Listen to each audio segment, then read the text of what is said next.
Chapter 18, The Entertaining Robot. The children wandered out behind the farm buildings, through a clearing, and over to an old oak tree.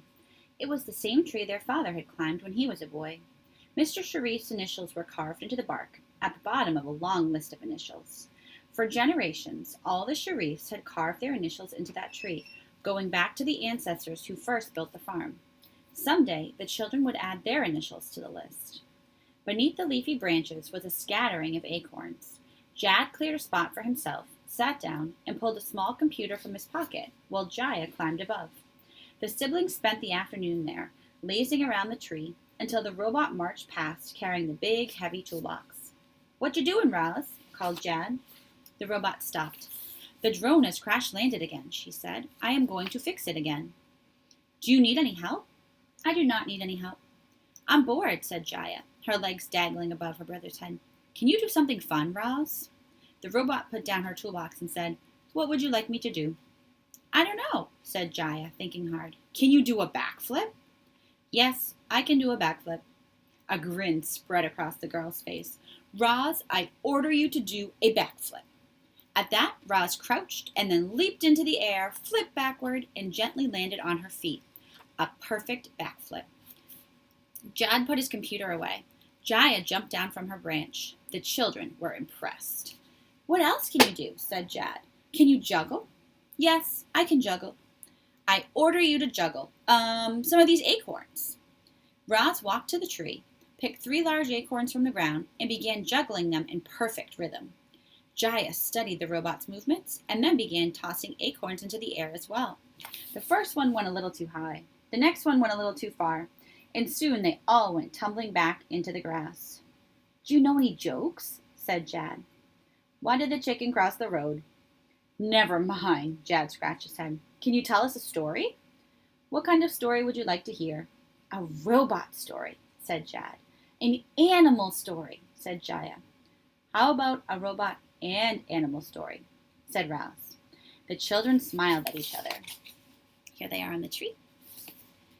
Then they sat against the tree and looked up at their robotic storyteller.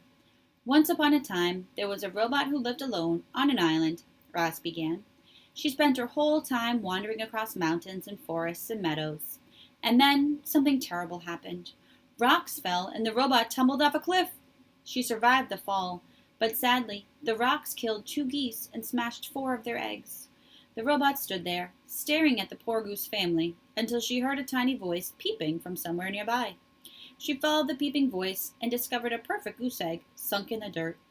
The robot carefully picked up the egg and carried it away, and when the gosling hatched from its shell, the first thing he saw was the robot looking back.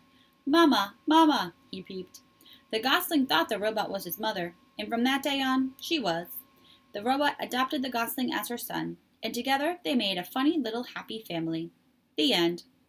The children sat there and thought about Roz's strange story. Then they looked up at her and said, "What happened next?" Chapter 19 is titled The Storytellers. Roz and the children had a new routine. Several times a week, they'd gather beneath the oak tree, and Roz would tell stories about the robot on the island. The children loved hearing how the robot survived mudslides and bear attacks and harsh winter weather. They loved hearing how she befriended the island animals. But the stories they loved most were about the robot and her son, the goose. He sounded like such a nice goose. Roz told the children story after story after story.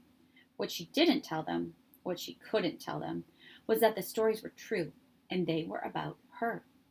The children wanted to get in on the storytelling fun. Jaya told adventure stories about dragons and monsters. Jad told silly stories about aliens and outer space.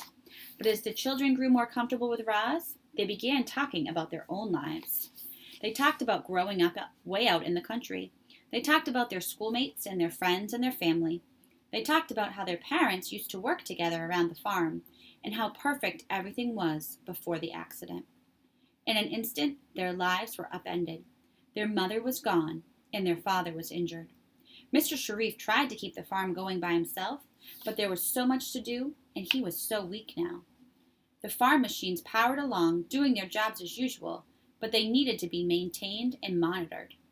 Eventually, the machines started breaking down, and the farm started falling to pieces. The children wondered if life would ever feel normal again. "That's why we got you, Roz," said the girl. "We needed you to save this place."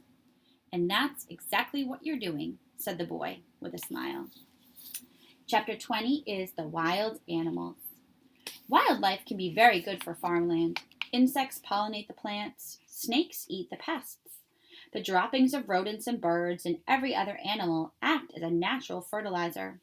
Roz wanted more of those helpful creatures on the farm, so she let the unused section of land go up wild. Up from the ground emerged native weeds, flowers, woody brambles, and with the wild plants came wild animals. But then some creatures came skulking around who were not helpful at all. It started when Roz noticed a heavy scent floating on the breeze. She followed the scent out to a narrow strip of forest on the edge of the property. There were clumps of fur in the undergrowth and its claw marks in the dirt. There was blood, too. Lots of it. And then she found the carcass. A deer had recently been killed and eaten. Here's a picture of the wild animals. The robot's head slowly spun around as she scanned the area. Not far from the carcass was a pile of droppings. It looked like it might have come from a dog, but Oscar wasn't large enough or ferocious enough to kill a deer. What kind of animal could have done this? Roz had been standing there at the edge of the property for a while. She imagined Mr. Sharif in his office, sitting at his computer, eyeing her location on the map. Any minute now, he would hobble out to his truck and come racing down the driveway to check on her.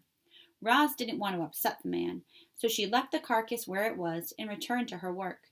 But from then on, she was kept a careful watch for any more signs of trouble. And chapter 21 is The Howl.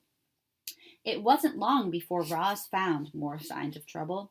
Furry faces poking out from the bushes, musky smells lingering in the fields, silhouettes trotting through the moonlight.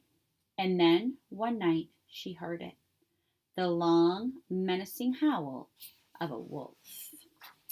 Chapter 22 will be titled The Wolves.